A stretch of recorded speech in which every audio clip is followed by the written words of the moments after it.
One of the better ideas I heard at the beginning of the COVID crisis was the idea of a dining bond.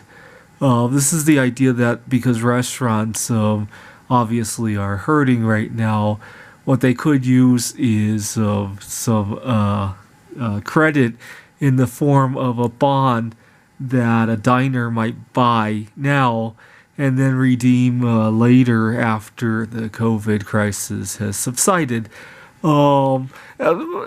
Actually, most restaurants already have an ability to do this, right? They could just sell gift cards at a discount, right?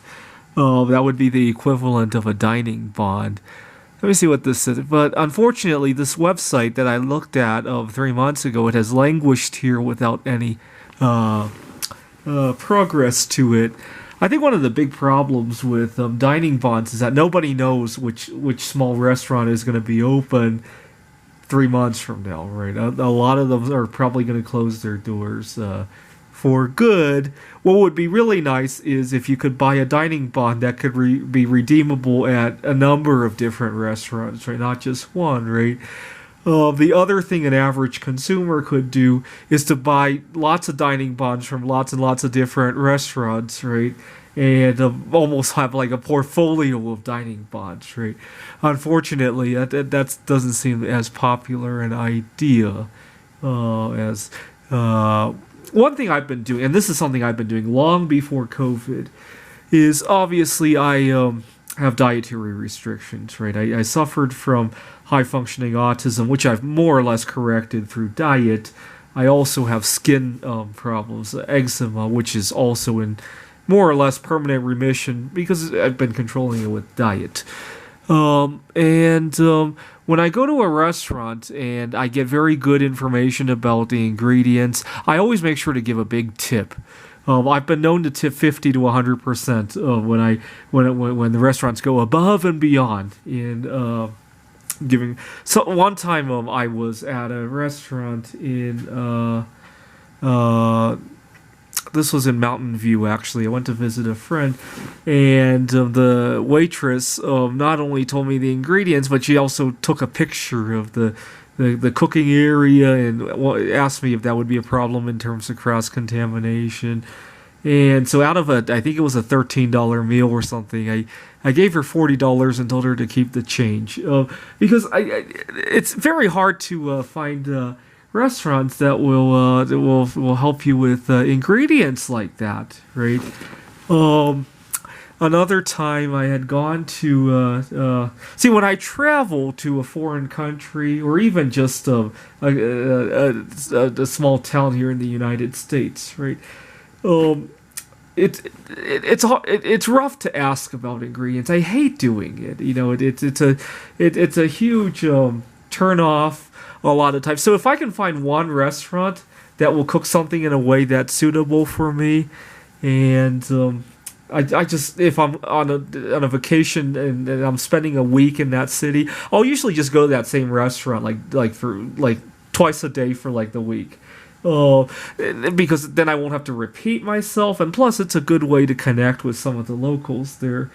And I did this when I was in Gdansk, Poland, 4 years ago now. Unfortunately, with the advent of COVID, I've been thinking about all the nice places I've gone to in the past, and it's uncertain if I'll ever go back there again. So it's good that I see. I'm very lucky. I got over my fear of flying when I was a kid. When I was 14, 15 years old, I swore off flying because of 9/11, and eventually when I was working on my PhD, my advisor forced me to fly to a conference, and I realized it was not the end of the world.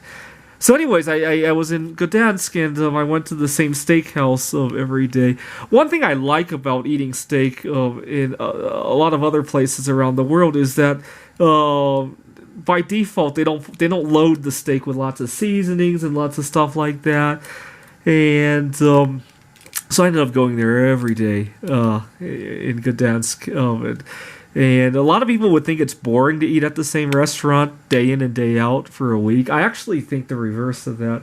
I think it's much better to do that because you make a connection with somebody, right? If you go to a different restaurant every day in a different city, when when you're on vacation, let's say you go to Las Vegas, right? Everybody's talking about Vegas now because they just opened their doors on June 4th, and you go to a different restaurant, right? You're not going to make a connection there that's going to last, right?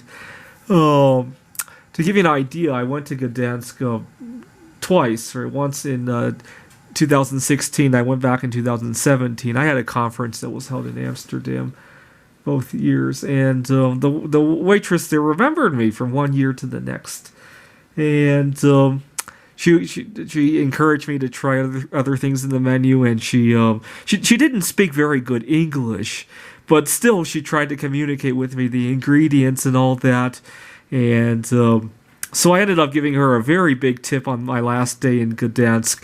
I had a lot of loose change because obviously as a foreigner, I don't want to be counting change. And every time I would go to a store or go to the museum or go somewhere, go see a movie there, and I would just pay with like 100 or a 200 Zoit bill, and I would get lots and lots of loose change. And so my last day in Gdansk, I gave the waitress all the loose change I had. There must have been 200, 300, 400 Zoit in small bills and loose change, and she was very happy. And I came to find out that was about as much as she would make in a month. So that's what she was, and but to me it was nothing, right? And so I encourage you, if you go to a restaurant that's very considerate about either the ingredients or about being careful about COVID-19 related problems, I would encourage you to tip well for that. It's very hard to find a restaurant that actually cares about your health, right? Even before the COVID-19 issues, right? And I thought I'd share a picture I found of what we did for World War II in terms of the savings bond. Here's $1,000 savings bond. It was issued for issue price $750. To give you an idea of what this is, because I obviously don't have any I don't have any family members who lived in America back then, but I know that gold was $35 an ounce. So this is like investing 20 ounces of gold. So the equivalent of $20,000 investment today, right? To give you an idea, you could buy 1,000-ounce silver bar with that today. It's about the size of a shoebox. It takes two hands to lift, right? I wouldn't recommend big bars like that because it's very hard to liquidate little by little, right? It's very hard to time the market. So when you go to sell and you sell 1,000 ounces of silver, you're probably not going to get the best of deal out of it, right? So you're investing $750 into the issue price. Let's see if I can zoom in on that. And if you redeem it the first year, you get $750. If you hold it for 1 to 1.5 years, you get $760. 1.5 to 2 years, $770. So on and so forth. And let's do the math here. A lot of people don't know this math, but I can show you a little secret here. So if you hold it 10 years, you turn $750 into $1,000. I want to know what the annual return is, right? How would you calculate that? Well, the knee-jerk reaction a lot of people would do is to take 1,000 minus 750. That's a $250 return. Divide that by 750, right? That's 33 and 0.3%, and then divide that by 10 years, right? 3.3% return, right? That's not quite accurate, right?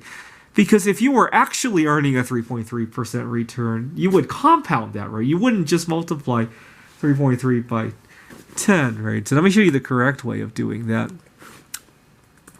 So the first thing you want to do is to find the percentage return over the 10 years, right?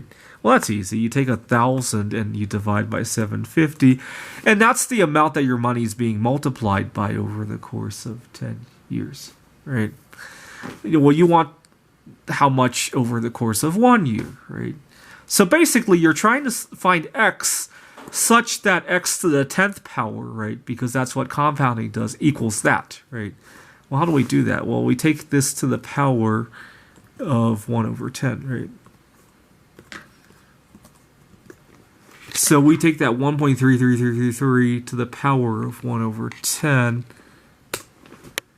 1.02918. So you get a 2.9% or so return on your investment for that savings bond in 1945, right? Of course, how many countries were involved in World War II? Mostly the U.S., Germany, and Japan, right? And obviously, it was in 1945. It might not have been clear who would be winning, right? Right now, we have 10 or 20 restaurants.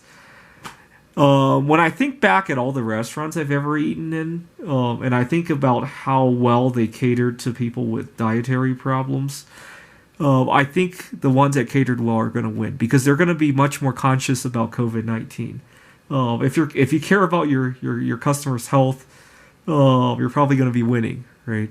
And if I had a choice of diners bonds, I would probably think back to the restaurants that treated me well when I told them about my dietary restrictions, right? And I tend to vote with my dollars. I've had times when I don't tip, when I get really bad service. Sometimes that's a joke.